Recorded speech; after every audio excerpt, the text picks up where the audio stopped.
Wah, emang ya Cit, kalau transfer uang dari Indo ke Belandanya manual dari bank ke bank tuh butuh waktu yang lama sama biaya transfer yang cukup banyak. Ribet banget ya.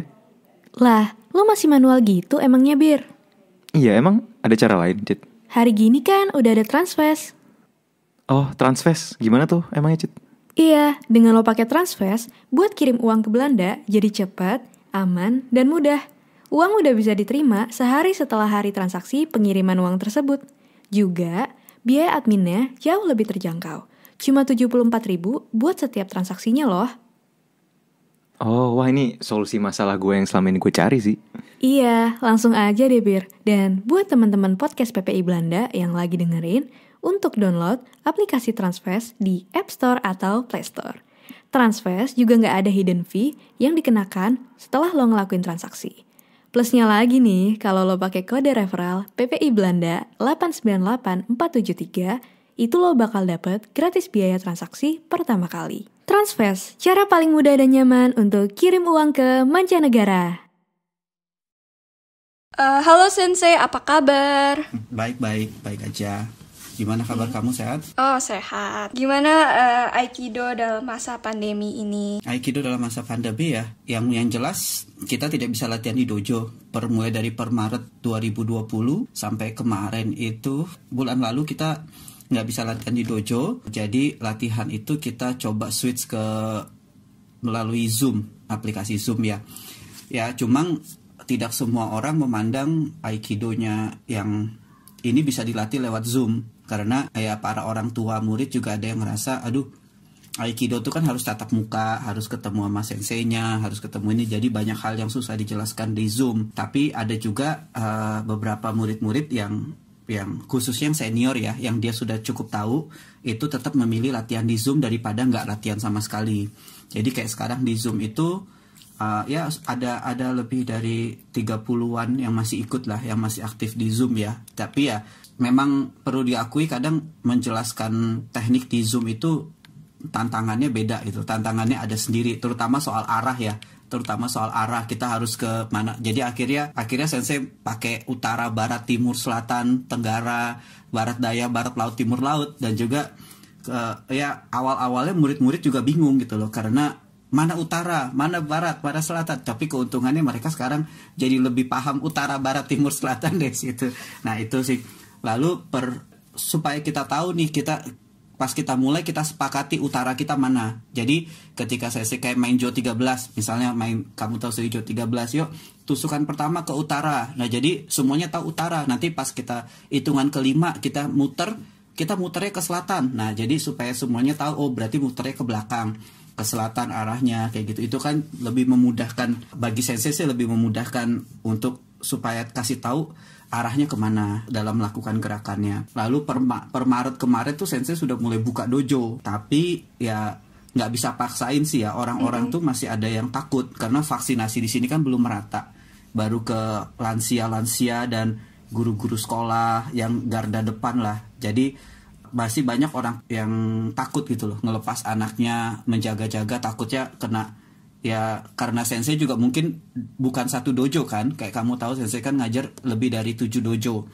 Jadi nanti mungkin ya pas pindah-pindah, oh takut sensei ada resiko, karena murid-murid ada resiko sedikit aja, lebih baik jangan dulu lah. Karena kan COVID ini kalau kena ini lumayan parah gitu loh, baik dari pengobatannya, baik dari setelah COVID-nya gitu kan. Jadi lebih baik ya sampai sekarang dojo juga jadi masih kosong. Jadi sensei kadang datang ke dojo nungguin, oh nggak ada murid, ya udah pulang. Kayak hari ini kan harusnya ngajar di BSD, tapi murid-muridnya bilang nggak ada, ya sudah ayo deh. Murid-muridnya belum pada berani bilang, makanya kita bisa interview sekarang ini gitu. Iya, pulang sekolah kan langsung datang.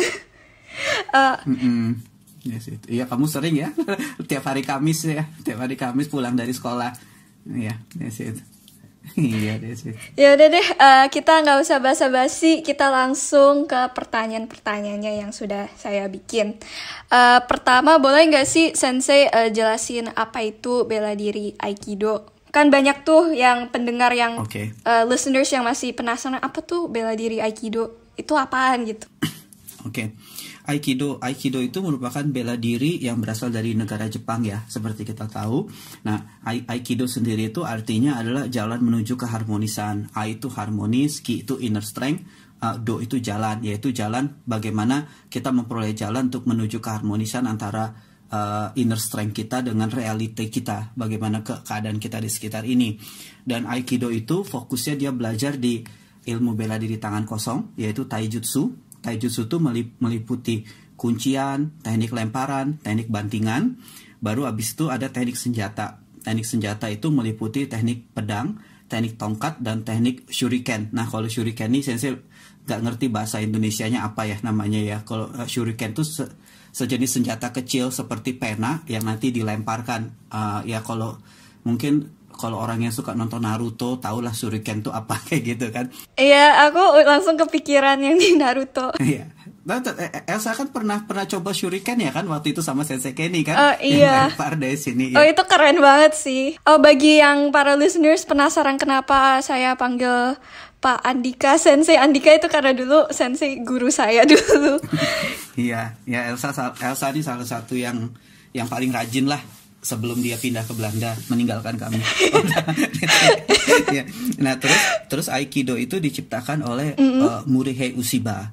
Morihei Ueshiba ini yang menjadi icon ya, atau menjadi tokoh utamanya, figur utama daripada Aikido, karena seorang Morihei Ueshiba ini yang berhasil menciptakan bela diri yang namanya Aikido ini.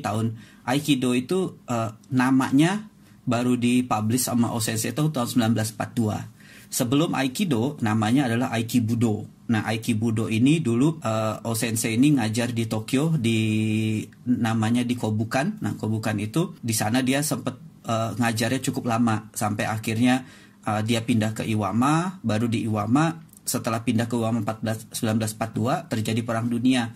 Nah setelah perang dunia itulah Osensei lebih menggali lagi Aikidonya menjadi seperti Aikido yang kita terima sekarang. Nah, jadi Aikido itu turunan dari Daito Ryu Aikijutsu. Nah, Daito Ryu Aikijutsu itu salah satu cabang bela diri dari keluarga namanya Aikijutsu.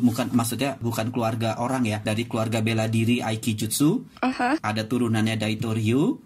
Nah, Osensei ini adalah seorang praktisi Daito Ryu yang sangat terkenal di bawah Shokaku Takeda, nama sensei Shokaku Takeda. Baru setelah itu Osensei mengembangkan Aikido. Jadi mulai dari nama Aikibudo berubah menjadi nama Aikido dari situ. Jadi itulah Aikido, kurang lebih ya cerita benar-benar briefly-nya seperti itu dari situ. Itu Aikido ada kaitannya nggak sih dengan kerajaan Jepang atau nggak ada sama sekali? Nggak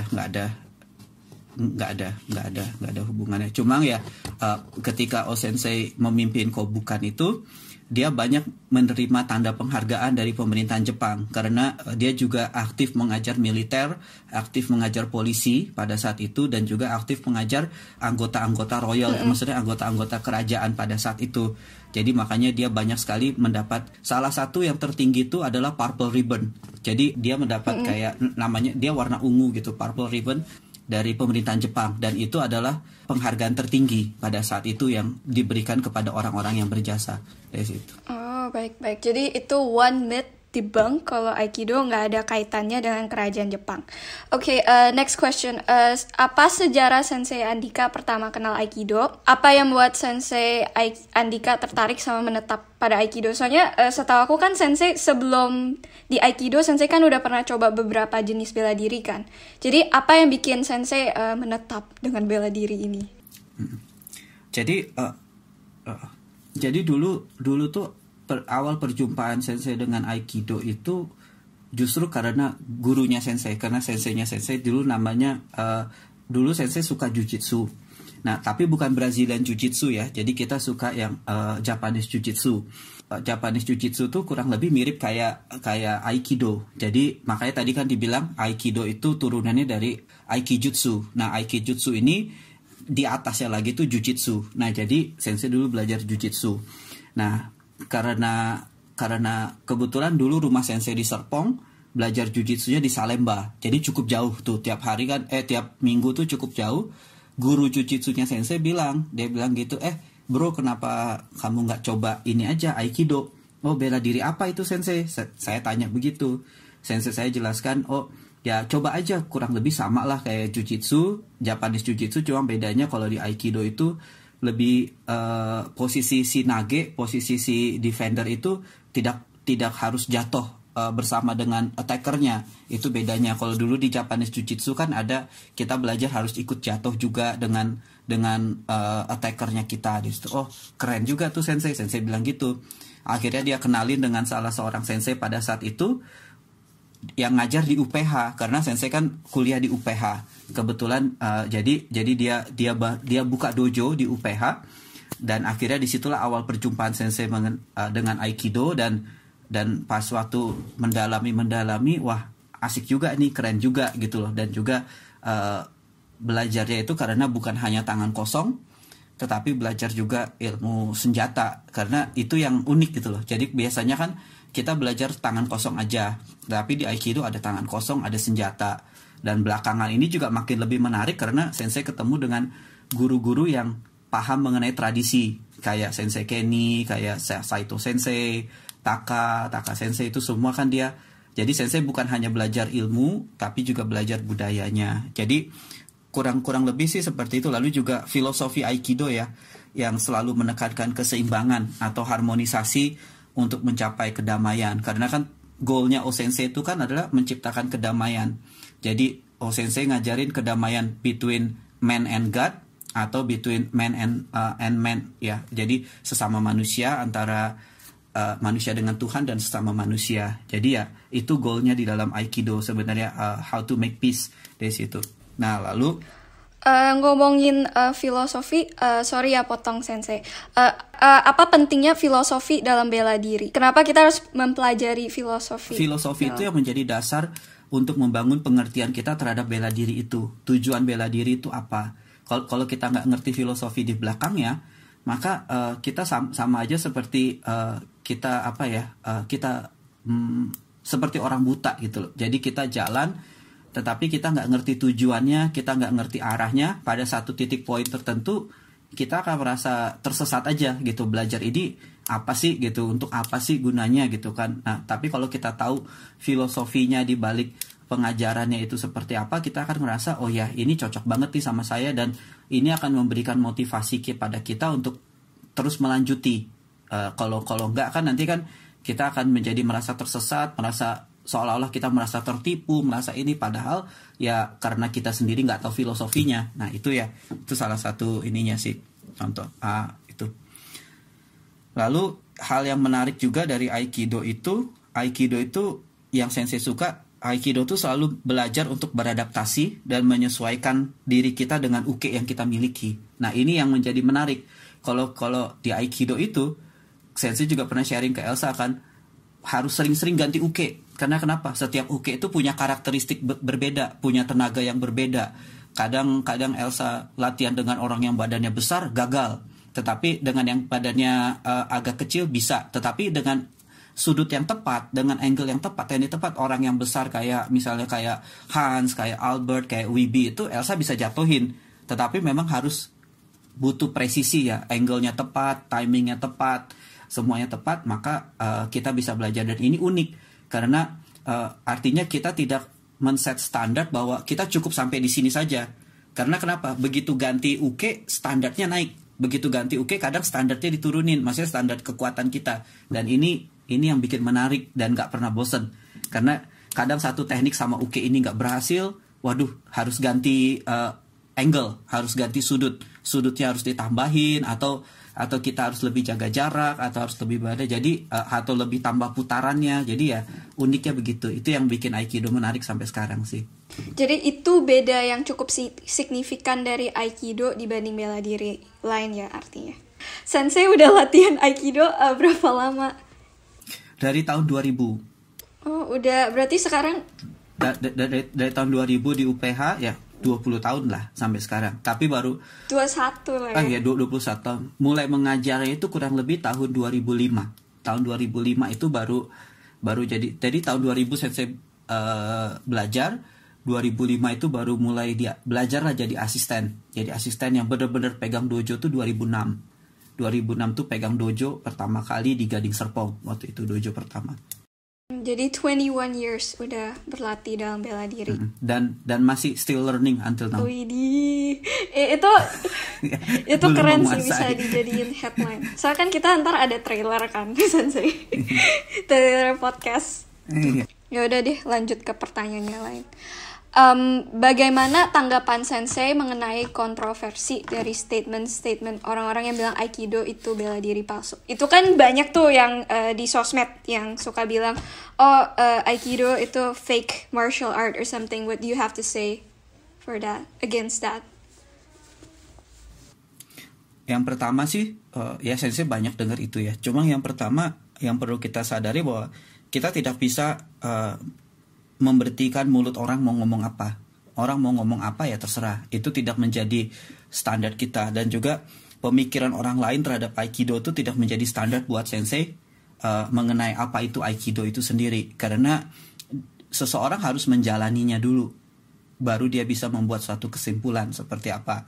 Dan juga Aikido itu bersifat progresif. Aikido itu tidak berhenti pada satu, misalnya ilmu yang diajarkan O-sensei pada tahun 1942, Aikido stop there, berhenti di situ. Aikido enggak. Aikido itu selalu bersifat progresif, mengikuti, dia beradaptasi. Kayak tadi yang saya sudah jelasin bahwa keunikan Aikido tuh, Aikido selalu belajar beradaptasi dan menyesuaikan dengan keadaan zaman sekarang. Jadi Aikido itu misalnya kalau teknik Ikkyo waktu zaman O-sensei mungkin seperti ini. Angle-nya seperti itu. Karena kenapa? Pada zaman itu mungkin orangnya kecil-kecil. Orang di Jepang mungkin tidak terlalu besar-besar. Tetapi orang di Jepang sekarang badannya gede-gede, tinggi-tinggi. Dari situ. Nah, dengan angle yang sama, teknik pasti nggak akan masuk. Nah, Aikido harus beradaptasi. Tapi endingnya teknik Ikkyo-nya sama. Tetapi yang berbeda mungkin cara pengambilannya, cara sudutnya. Nah, yang selalu menjadi masalah adalah ketika para sensei tidak memahami adaptasi ini. Mereka selalu berpegang, oh ya harus seperti yang dulu, harus seperti dulu. Kayak dulu sensei kan juga pernah tanya, kenapa sih Aikido selalu berubah, bilang gitu kan? Kenapa sih Aikido selalu ada update? Nah lalu salah satu senpainya sensei, waktu itu dia orang Jerman, yang tadi sensei bilang, dia bilang gini, Andika, kalau kamu disuruh pilih zaman sekarang mau pakai typewriter atau mau pakai komputer, kamu pilih yang mana? Oh saya pilih komputer. Ya sudah sama. Kalau kamu mau tetap pilih pakai typewriter, ya nggak ada yang salahin kamu, nggak ada yang maksa. Cuma kerjaan kamu nggak akan selesai. Sama kayak Aikido. Kalau kamu mau pakai Aikido yang versi lama, itu ibaratnya kamu kayak pakai typewriter gitu. Ya nggak ada yang ngelarang, silahkan gitu kan. Tetapi jangan komplain kalau bilang, waduh ini lama, aduh ini nggak berguna, ini nggak begini ya. You jangan komplain, karena itu pilihan. Nah Aikido yang sekarang itu ibaratnya kayak kamu pakai komputer sekarang.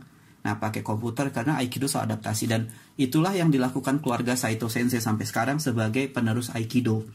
Dimana mereka selalu berpikir bagaimana Aikido ini bisa bertahan pada zaman sekarang ini. Dan juga bisa tetap efektif dan efisien.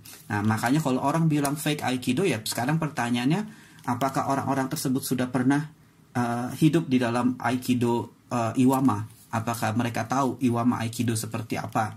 Apakah mereka pernah menjalani uchideshi bagaimana kerasnya di Iwama sana gitu kan? Nah kalau mereka sudah pernah, berarti iya. Nah kemungkinan mereka Aikido itu juga mereka selalu mengklaim seperti itu karena mereka alasannya, oh kalau Aikido bisa berguna, kok gue nggak pernah lihat tuh di MMA, gue nggak pernah lihat tuh di cage fighting. Sekali lagi, tujuan Aikido diciptakan tuh untuk bukan cage fighting. Cage fighting tuh yang kayak MMA punya heksagonal, ring heksagonal. Nah itu namanya cage fighting ya. Jadi Aikido itu tidak diciptakan, tidak di-create untuk memenuhi ide cage fighting atau commercial fighting. Karena Aikido itu selalu diciptakan untuk self defense, yaitu di mana suatu situasi kita tuh membutuhkan self defense untuk menolong hidup kita gitu loh. Jadi bukan pengertian, makanya sampai sekarang pun para Aikidoka menolak untuk cage fighting kayak gitu. Karena kenapa ya? Cage fighting itu kan sebenarnya adalah tujuannya bukan itu, goalsnya bukan itu. Ada beberapa bela diri yang goalsnya itu ya, kita juga nggak nyalahin mereka, kita juga nggak melarang mereka ya. Silahkan, itu goals kamu. Goals Aikido bukan seperti itu. Makanya ya kayak tadi kalau orang mau bilang dia fake ini fake ya, terserah sih. Artinya kita nggak bisa ngelarang dia kan. Masa kita suruh stopin? Kalau kita suruh stopin, berapa ribu mulut harus kita tutup, capek itu kan dari situ. Ya kita jalan aja terus. Itu sih menurut Sensei itu. Jadi jawaban statement Sensei saya setuju sih, dan itu itu statement yang bagus untuk menjawab. Sensei lihat gak sih di YouTube video-video orang Aikido atau orang apa ditandingin sama orang MMA? Ya emang gak bisa karena emang tujuannya berbeda bela dirinya. Jadi of course kita kalau di videonya kan dibikin kelihatannya kelabakan banget. Padahal sebenarnya enggak, cuma emang tujuannya beda aja. Lalu dan juga jangan lupa skill juga penting. Artinya gini, ya misalnya kita membandingkan satu bela diri martial art A dengan martial art B. Nah, kalau yang martial art A ini praktisinya masih beginner dilawan dengan martial art B yang sudah advance, ya pasti kalah. Ya yang praktisi martial art A ini pasti, yang A ini pasti kelabakan, pasti kalah gitu loh. Nah, tetapi ya sampai sekarang sih Sensei belum pernah lihat tuh ada yang misalnya ngelawan praktisi yang benar-benar praktisi Aikido yang benar-benar berpengalaman, misalnya kayak Waka Sensei. Orang ngelihat Waka Sensei aja udah serem, tinggi, gede begitu kan dari situ. Jadi ilmu itu nggak pernah salah. Biasanya yang selalu jadi masalah kan praktisinya seperti apa ya. Itu juga poin yang harus diperhatikan juga dari situ ya. Itu sih. Dan saya rasa juga Waka Sensei ataupun Saito Sensei itu mereka ngerasa mereka nggak perlu address kontroversi itu, karena emang ya kita cukup percaya diri dengan apa yang kita pelajari gitu, dan mereka tahu how real that art is gitu. Dan itu juga uniknya orang Jepang. Jadi mereka itu kalau udah tahu goalsnya apa, ya udah mereka nggak butuh orang lain untuk pembuktian diri mereka. Karena kadang kan orang harus diakui oleh orang ini baru lebih gimana gitu kan. Nah kalau ya jelas Sensei sendiri sampai sekarang pun masih dengar cerita bagaimana Saito Sensei misalnya pulang tiba-tiba knuckles-nya berdarah semua gitu kan. Artinya wah ini habis ngapain nih Saito Sensei nih kayak gitu. Jadi artinya ya dia sendiri pun masih memakai Aikido-nya itu seperti itu dalam kehidupan pribadinya dia. Ya, terus ya. Menurut Sensei, kenapa orang-orang harus belajar Aikido? Itu menurut saya pertama ya realistis aja. Yang pertama pasti kesehatan dan kebugaran. Karena ya orang butuh sehat, orang butuh bugar. Nah emang sih lari sama itu juga bagus ya. Cuma poin yang kedua ada, kalau lari sama itu kan bisa dilakukan siapa saja. Tapi kalau kita bisa dapat kesehatan, kebugaran dan ilmunya, nah ini kan yang penting. Itu yang penting kan, artinya karena waktu yang kita punya itu kan nggak banyak gitu loh dengan segala kegiatan kita. Nah kalau kita bisa sekalian sehat, bugar, dan juga sekalian dapat ilmu bela dirinya itu sendiri kan juga penting. Karena ilmu bela diri zaman sekarang itu Sensei juga pernah share sini ke teman-teman senpai ya, senior, ke Elsa juga. Bela diri itu kayak asuransi gitu loh. Kita bayar premi asuransi, tapi pernah nggak sih kita berharap sakit? Nggak pernah kan? Pernah nggak kita berharap kecelakaan? Nggak pernah. Tetapi setidaknya ketika kita sakit atau kecelakaan, kita sudah tercover oleh asuransi. Nah, sama kita juga belajar bela diri Aikido ini. Seperti tadi, nyambung ke tadi ya, goalnya itu bukan kita pengen cari musuh. Goalnya itu kita bukan pengen cari berapa banyak kita memiliki fight gitu, berapa banyak kita memiliki pertarungan. Bukan. Tapi goalnya adalah suatu saat ketika kita diperhadapkan suatu situasi di mana kita harus membela diri, kita nggak konyol gitu loh, kita bisa membela diri. Ini goalnya. Jadi belajar bela diri itu ya kayak asuransi gitu. Jadi makanya itu pentingnya orang-orang sekarang belajar Aikido ya. Jadi pertama tadi kesehatan, kebugaran. Setelah itu ya kenapa enggak kalau bisa dapat ilmunya. Nah ilmu bela diri Aikidonya gitu kan. Baru abis itu juga filosofinya juga penting. Jadi kayak tadi kan saya sudah singgung, kalau kita nggak paham filosofinya ya kita nggak ngerti, kita kayak orang buta gitu loh. Artinya kita menjalaninya tuh kita kayak orang buta aja gitu. Jadi tapi kalau kita ngerti filosofinya kan ada motivasi tersendiri lagi untuk kita melanjutkannya kayak gitu. Itu benar. Ya, dan saya rasa juga filosofinya banyak yang bisa diadaptasi di kehidupan nyata kita. Ya, dan itu juga saya lakuin sih dalam hidup saya. Ya. Ya, ini kan kalau misalnya kayak adaptasi prinsip-prinsip di Aikido. Zanshin tuh pasti Elsa udah nggak asing lah dengar kata Zanshin. Zanshin tuh kan awareness. Awareness tuh artinya bagaimana kita untuk selalu bersikap hati-hati, bersikap selalu berjaga-jaga. Dalam teknik Aikido, setelah kita selesai melakukan teknik kan kita harus selalu dalam posisi bersiap terus. Jadi kita nggak pernah santai. Nah ini dalam kehidupan sehari-hari kepake. Kita pergi kemanapun, kita mau berada di lokasi manapun, kita harus awareness. Kita harus tahu di mana pintu keluarnya, siapa duduk di samping kita, habis itu apa-apa aja threat yang ada di samping kita, yang di sekitar kita, ada ancaman-ancaman seperti itu, lalu kemana kita harus pergi, apa yang kita pakai, preparation itu kan termasuk Zanshin. Baru prinsip Metsuke itu prinsip kalau di Aikido tuh Metsuke itu tatapan mata kita, artinya kita nggak boleh meleng, kita harus selalu tahu di mana posisi uke kita. Jadi kita harus tahu meskipun uke di belakang kita harus belajar melihat surrounding kita, uke kita. Nah ini dalam dunia sehari-hari ya penting banget. Kadang kan orang juga suka miss dalam melihat gitu. Dia miss untuk, kalau ketika dia sudah miss melihat, maka dia akan miss juga untuk tahu di mana sih threat-nya itu ada gitu loh. Lalu tiba-tiba threat itu udah datang ke dia, waduh, gue nggak nyangka, ibaratnya kayak ini kok bisa kena ke gua ya. Sama ke dalam kehidupan sehari-hari, ketika kita lihat suatu masalah, kalau kita peka, kita bisa melihat masalah ini akan menjadi besar berikutnya, maka kita pasti akan sudah menyelesaikan masalah ini. Nah tapi kalau kita nggak punya kemampuan melihat, maka masalah ini belakangan akan nyerang kita, baru setelah serang baru kita coba kalau gua lihat dulu. Nah itu prinsip Metsuke. Lalu habis itu ada lagi prinsip Ma'ai. Ma'ai itu kalau di dalam Aikido tuh bagaimana kita harus memposisikan diri kita pada jarak yang tepat. Tidak terlalu dekat, tidak terlalu jauh. Nah itu juga sama. Ketika kita ya sekarang sih lagi masa pandemi, semua sih social distancing ya. Jadi semuanya pada jarak yang aman gitu kan. Tapi kalau sebelum social distancing kan kadang kalau kita nggak ngerti mengenai jarak yang aman, kita nggak tahu nih orang asing di sekitar kita ini kok berdirinya sudah terlalu dekat. Nah kalau dia berdiri terlalu dekat kan kita nggak tahu dia bisa melakukan apa dengan kita.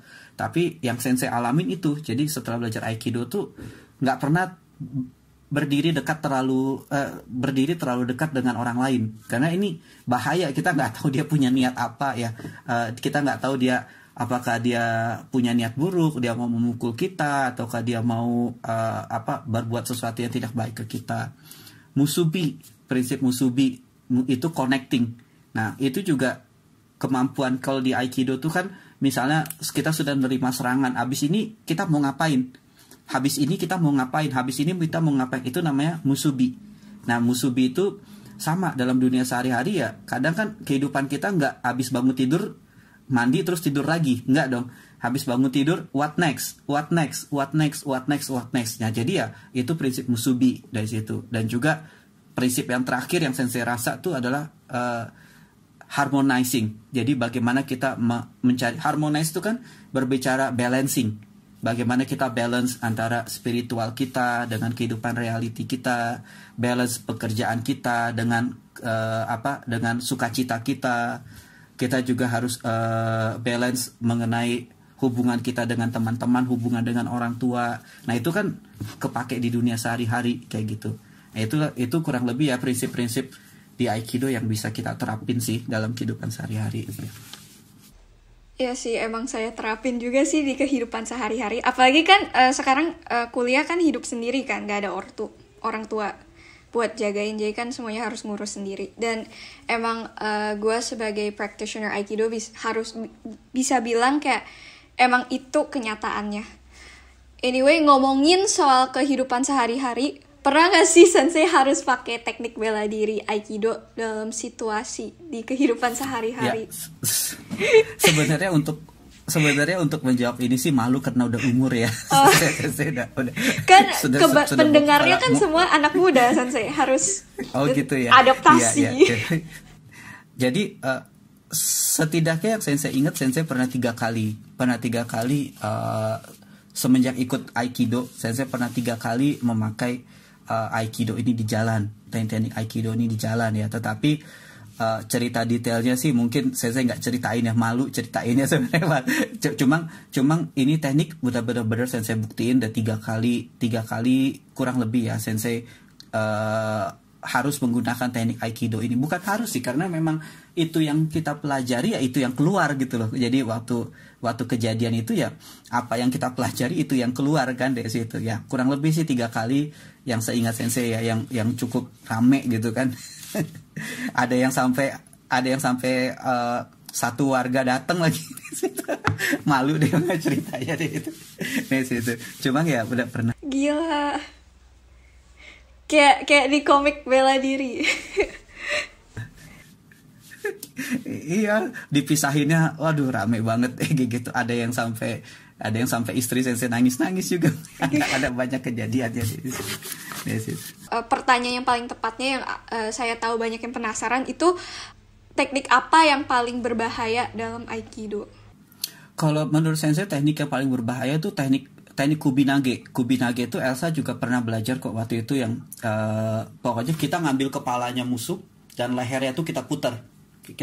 Nah, itu kalau uke-nya, kalau kita nage-nya itu maksudnya si defender yang melakukan dengan sepenuh hati, segenap jiwa, segenap perasaan, nah itu hasilnya berbahaya banget. Itu hasilnya karena leher loh, itu leher patah, nyawa hilang udah dari situ. Nah, itu menurut Sensei teknik yang paling berbahaya dan hanya boleh diajarkan untuk senior ya, untuk para senpai adalah itu bagi Sensei paling berbahaya. Yang lainnya masih bisa lah, artinya kalau seandainya ada resiko cedera masih bisa terobati gitu kan. Tapi kalau leher patah, ini udah selesai urusan dari situ. Itu namanya teknik Kubinage. Dan saya inget dulu Sensei pas latihan juga suruh kita pelan-pelan kan, kayak nggak boleh. Iya, pelan-pelan. Nggak boleh dan hanya untuk senior aja kan. Kita waktu itu di kelas senior kan latihannya itu kan. Iya. Tangan ditaruh di dagu, satu di kepala begini diputar press gitu yang teknik. Dan badannya kan di ke bawah putar. Ya badannya harus mengikuti putaran lehernya, kalau enggak badannya di lehernya Pak. Itu bagi Sensei yang sampai sekarang ya, yang masih paling berbahaya teknik Aikido, teknik itu tuh yang paling berbahaya. Oke. Terus sama ini ada pertanyaan juga, tapi ini dari teman sesama murid yang malu nanya Sensei, jadi saya yang nanya. Hanmi dan lain-lain kan sering dianggap hal sepele kan, yang warm up yang kita harus lakuin sebelum Aikido.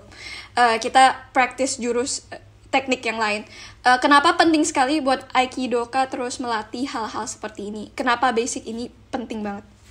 Pertama, segala sesuatu yang namanya dasar itu pasti penting. Yang namanya kihong atau basic itu di setiap bela diri itu penting. Kalau kamu ingat kan ada satu ajaran ya, bahwa orang pintar itu akan membangun rumahnya di atas dasar batu yang kuat. Nggak pernah namanya orang pintar itu membangun rumahnya di atas pasir. Karena mereka tahu kalau dibangun di atas pasir itu pasti akan roboh. Ya, sama. Bela diri yang bagus itu harus dibangun di atas kihong, di atas basic yang kuat. Hanmi itu berbicara mengenai posisi badan dan juga itu merupakan suatu conditioning ya, suatu conditioning di mana kita melatih otot paha kita, otot betis kita, dan otot pinggang kita menjadi kuat. Karena dalam setiap bela diri, kalau otot pinggang kita, otot paha kita, otot betis kita nggak kuat, kita nggak akan bisa maksimal. Nah, Hanmi itu mengajarkan dalam bela diri ketika di latihan di Aikido, dengan kita proses Hanmi itu juga akan melatih otot-otot kita dan juga melatih letak posisi badan kita, di mana kita tidak kalau Hanmi kan berdiri 45 derajat. Jadi hanya satu sisi badan yang di depan, sementara sisi badan yang lain tuh lebih di belakang. Nah, itu posisi Hanmi. Sehingga ketika kita ingin diserang pun nggak seluruh badan kita kena serangan. Dan juga Hanmi itu juga akan akan apa seperti yang basic lain lah, bukan Hanmi aja ya. Hanmi, Ukemi itu kan cara jatuh. Itu kan basic. Itu semua memainkan peranan penting. Karena tanpa itu latihan Aikido kita tuh nggak akan bisa efektif. Jadi kalau cuma hanya sekedar mau tahu teknik, lihat YouTube juga bisa.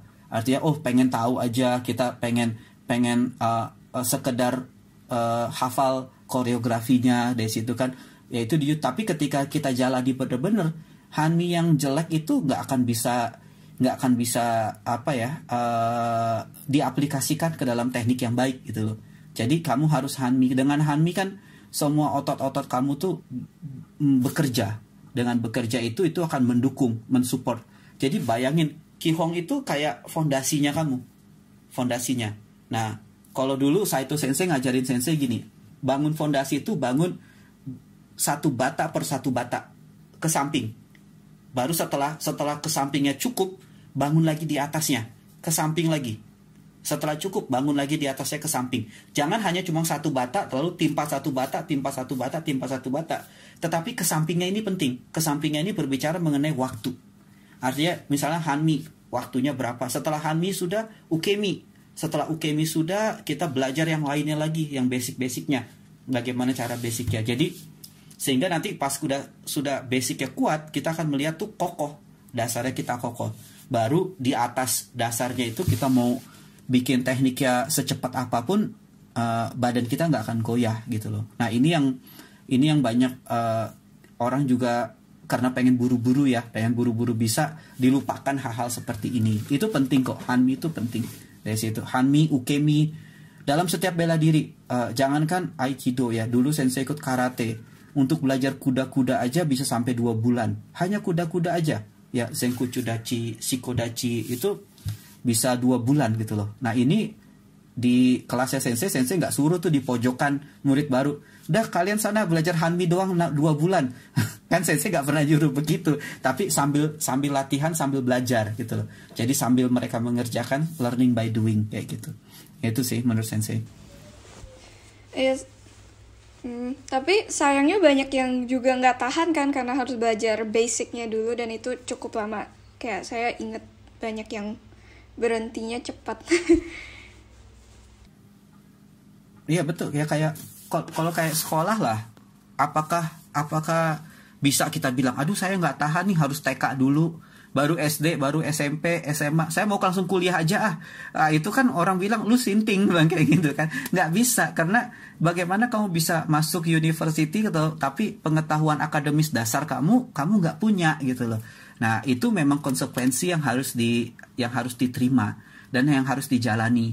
Makanya ikut bela diri itu kan nggak bisa cuma sekedar, ya bayangin aja kayak Sensei sudah 20 tahun tapi tetap nggak pernah lupa basic, ya kan? Kalau Sensei ngajar di dojo, Hanmi-nya bareng-bareng kalian loh, ya kan?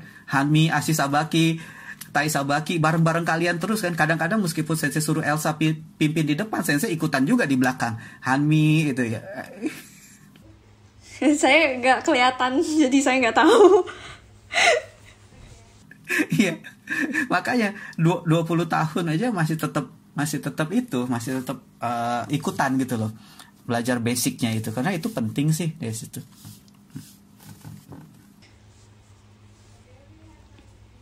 Itu keren sih, 20 tahun Sensei latihan suatu bela diri dan terus memperkaya diri.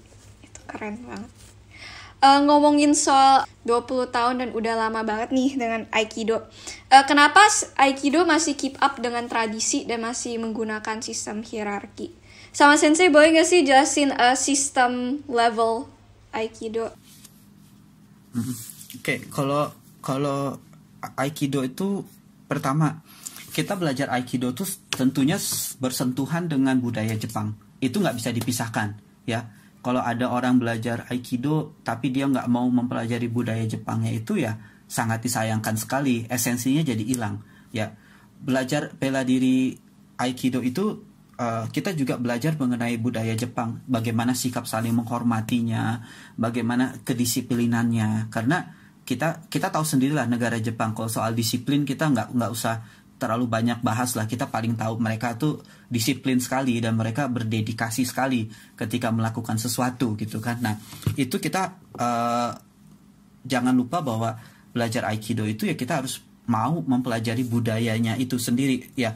Lalu kita dengan mempelajari budayanya ini kita jadi tahu asal usulnya ya, asal usulnya itu seperti apa, kenapa sih harus seperti ini, kenapa sih di dalam Aikido itu penghormatan, misalnya kita harus hormati senpai kita, hormati sensei. Kalau kita nggak kenal budaya Jepang kan kita susah menjawab itu.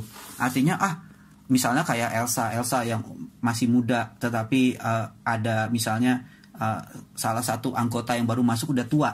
Ketika di dojo kan sensei mewajibin, bapak harus hormati senpai karena si Elsa ini senpai meskipun dia masih muda. Tapi kalau kita nggak ngerti budaya Jepang, mereka kan akan bilang, ya ngapain saya hormati, dia masih jauh lebih muda dari saya, mungkin dia seumuran anak saya kali, kayak gitu kan. Nah tetapi inilah nilai budaya yang harus ditransmisikan di dalam bagaimana kita mengajarkan Aikido itu kepada praktisi Aikido. Dan kalau kita nggak ngerti budaya ini ya elemen-elemen seperti itu jadi hilang gitu loh. Dan ini sayang sekali gitu. Malah jadi Aikidonya kok jadi cuma hanya pengen ilmunya aja gitu loh. Tapi nggak ngerti itu tata kramanya, nggak ngerti bagaimana kita kok harus hormat ke depan, bagaimana kita harus saling menjaga antara uke dengan nage kayak gitu kan. Kalau kita nggak ngerti ya sebagai nage udah cuek aja, pokoknya bikin cedera aja ukenya dari situ. Nah kayak gitu kan kita nggak ngerti budayanya. Lalu jadi ya tadi ya jelas bahwa Aikido itu, belajar Aikido harus bersentuhan dengan budaya Jepang, pelajari budaya Jepang. Makanya dia harus keep up dengan tradisi yang diturunkan itu. Jadi kita dapat tradisi dari Saito Sensei, dari O Sensei itu menurunkan ke Saito Sensei. Saito Sensei menurunkan value-value dan tradisi yang sama ke kita sekarang ini ya, yang praktisi-praktisi Iwama Aikido. Baru habis itu hierarki itu kenapa sih Aikido sistemnya hierarki? Karena hierarki itu kan dalam artiannya kepemimpinan oleh satu orang, itu kan hierarki. Ada satu orang di atas, baru di bawahnya siapa, di bawahnya siapa, di bawah siapa. Kan kita bukan kayak multi level marketing, ada banyak kaki begitu, enggak dari situ. Jadi hierarki itu satu. Nah, salah satu keunggulan hierarki, karena hierarki ini kan sistem tradisional ya, sistem tradisional ya, kayak tadi juga ada singgung kerajaan ya, memang dari sistem hierarki ini kan seperti kerajaan, kayak jadi dari satu. Nah keuntungannya apa sih? Yang pertama itu menjaga keaslian dan kemurnian dari teknik-teknik yang diajarkan, karena dengan adanya satu orang di atas yang bertanggung jawab itu kita gampang merujuk ketika kita bingung kita kembali melihat kepada siapa pemimpinnya. Tetapi kalau ada terlalu banyak orang di atas, itu kalau ada kesalahan nggak ada yang mau ngaku. Ini siapa yang salah ngajarin? Itu kalau terlalu banyak orang di atas. Tapi kalau satu, ibaratnya gini, kalau dia salah ngajarin, pinpointnya kan gampang. Wah, lu yang salah nih, kayak gitu kan. Nah, tapi kalau ada 12 di atas, bingung kita. Pasti saling tuduh-tuduhan. Kamu kali yang salah, kamu kali yang salah. Nah, itu jadi menjaga kemurnian pengajarannya itu kita bisa jaga. Nah lalu keuntungannya apalagi dengan hierarki, tidak ada orang yang sembarang merubah-rubah teknik. Jadi perubahan itu selalu datang dari satu pintu. Perubahan itu selalu datang dari, misalnya dalam kasus kita, konteks kita, perubahan selalu datang dari Saito Sensei. Seorang Andika Sensei nggak bisa merubah teknik. Karena kenapa? Itu bukan kapasitas saya. Kapasitas yang merubah teknik adalah Saito Sensei. Dalam merubah teknik itu dalam pengertian gini, dia yang memikirkan untuk mengadaptasi teknik ini seperti apa. Apakah teknik ini bisa diterapkan dengan angle yang sama, dengan sudut yang sama, dengan jarak yang sama, ataukah perlu dilakukan perubahan. Nah itu tanggung jawabnya satu orang yang di atas. Nah ini yang menjadi poin penting. Juga hierarki juga membuat kita itu jadi gampang untuk melacak bahasa Inggrisnya itu lineage-nya kita. Jadi garisnya Andika Sensei itu di bawah siapa? Kenny Sensei itu di bawah siapa? Saito Sensei. Jadi jelas, lineage-nya itu jelas. Jadi kan kebanyakan kalau orang yang ngaku dia tradisional tapi nggak bisa nunjukin lineage-nya, ya kita udah bisa tahu pasti ada yang salah nih di sini nih, gitu kan. Tapi kalau kayak kita di Iwama kan Elsa di bawah Andika Sensei di bawah Kenny Sensei di bawah Saito Sensei. Jelas banget itu loh, lineage-nya tuh jelas, jadi pengajarannya tuh turunannya jelas. Nah itu yang keuntungannya hierarki ya dari situ. Dan sistem grading juga sama lah, bela diri Jepang sistem gradingnya ya pakai tingkatan ya. ibaratnya tingkatan Q namanya. Mulai dari nggak punya Q, dari habis itu ke Q9, Q8, Q7, Q6 sampai Q1. Setelah Q1 berubah nama jadi Dan, namanya Yudansa. Yudansa itu Dan 1, Dan 2, Dan 3 dan seterusnya kayak gitu. Itu tingkatannya ya. Sensei dan kawan-kawan. Jadi Sensei tuh punya, dulu tuh kan sebelum ke Iwama tuh Sensei di Aikikai. Nah, di Aikikai itu sudah Dan 3, baru sekarang terakhir kali Saito Sensei datang itu kamu masih ada nggak ya? Apa udah ke Belanda ya? Terakhir Saito Sensei datang. 2019 kan terakhir saya di sini. Di Jakarta. Ya masih ada. Masih ada ya waktu itu Saito Sensei ya. Ya 2019 itu Sensei sudah Dan 3 Iwama pada saat itu. Jadi Sensei dannya ngulang lagi. Jadi pas masuk Iwama itu tingkatannya ngulang lagi. Jadi sampai Dan 1 lagi, Dan 2 lagi, Dan 3 lagi gitu. Meskipun dulu sudah Dan 3, tapi ya pas masuk Iwama ya itu konsekuensi sih. Karena Sensei memilih ini ya harus dijalani kayak gitu. Karena Saito Sensei nggak mau sembarangan memberikan sabuk hitam gitu loh. Harus orang-orang yang benar-benar layak mendapatkannya gitu. Harus ada dedikasi yang sangat tinggi sih menurut saya. Ya, dan layak gitu. Kan kelayakan ini yang susah ya sih. Oke, lanjut. Suka dukanya Aikido dalam masa pandemi. Sukanya adalah Sensei nggak harus pergi-pergi ke dojo-dojo. Sukanya itu bisa berada di rumah. Hemat bensin. Betul, hemat bensin dan juga nggak kepanasan, nggak harus bau-bau keringat gitu kan karena naik motor gitu kan, naik jak. Habis itu dukanya ya tadi Sensei udah singgung di awal. Tidak semuanya dukanya pertama dojo kosong.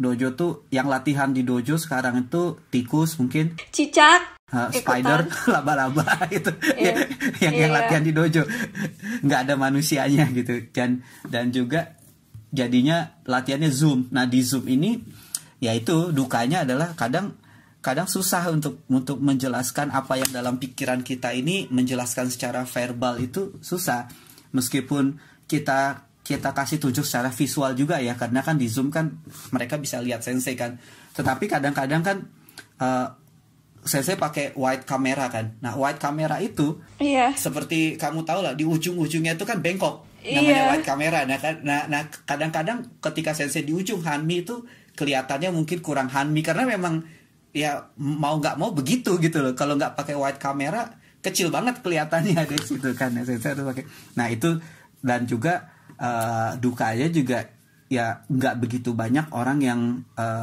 mau ikut kelas Zoom karena dari murid Sensei yang sekian banyak tuh hanya berapa persen aja, dan itu hanya yang senior aja yang mereka memang pengen latihan gitu loh, mereka nggak pengen nggak latihan gitu. Jadi ya Sensei fasilitasi dengan Zoom. Kalau yang baru-baru itu kewalahan sih karena mereka kan belum tahu basic kan, mereka kewalahan untuk ikut Zoom di situ.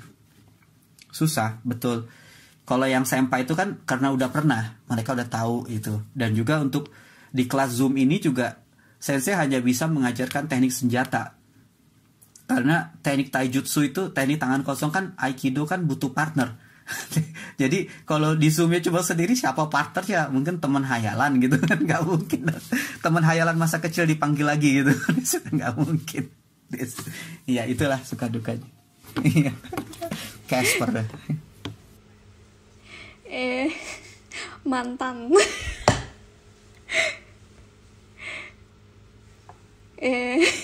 Oke, yaudah pertanyaan terakhir nih Sensei. Biar kita nggak usah terlalu lama juga kan Sensei udah malam kan di Jakarta. Bela diri kan membutuhkan dedikasi besar. Dan kita perlu disiplin kan dan juga passion buat itu. Dan pasti ada masanya jenuh atau putus asa buat terus lanjutin Aikido. Betul. Pesan apa yang Sensei bisa sampaikan terhadap mereka yang masih berlatih tapi udah mulai jenuh? Kuncinya seperti Kenny Sensei selalu sampaikan ke Sensei ya. Ini Sensei quote benar-benar yang Kenny Sensei omongin. Dia bilang gini, Andika, the most important is your discipline.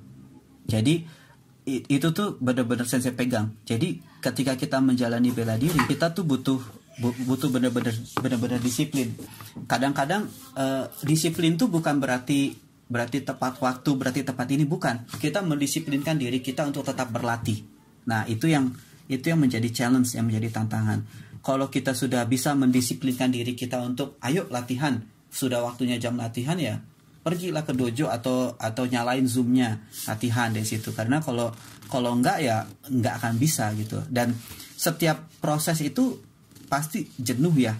Jadi ibaratnya kalau proses itu kan kadang tuh kayak kita di kepompong. Ya, pas kita jadi masa fase kepompong ini ya jenuh banget itu loh. Rasanya kok begini-begini, tapi kalau kita sudah berhasil melewati fase itu kan kita bisa melihat hasilnya baik gitu, hasilnya bagus. Jadi ya jangan pernah berhenti ketika kamu merasa jenuh, ya justru itu challenge-nya.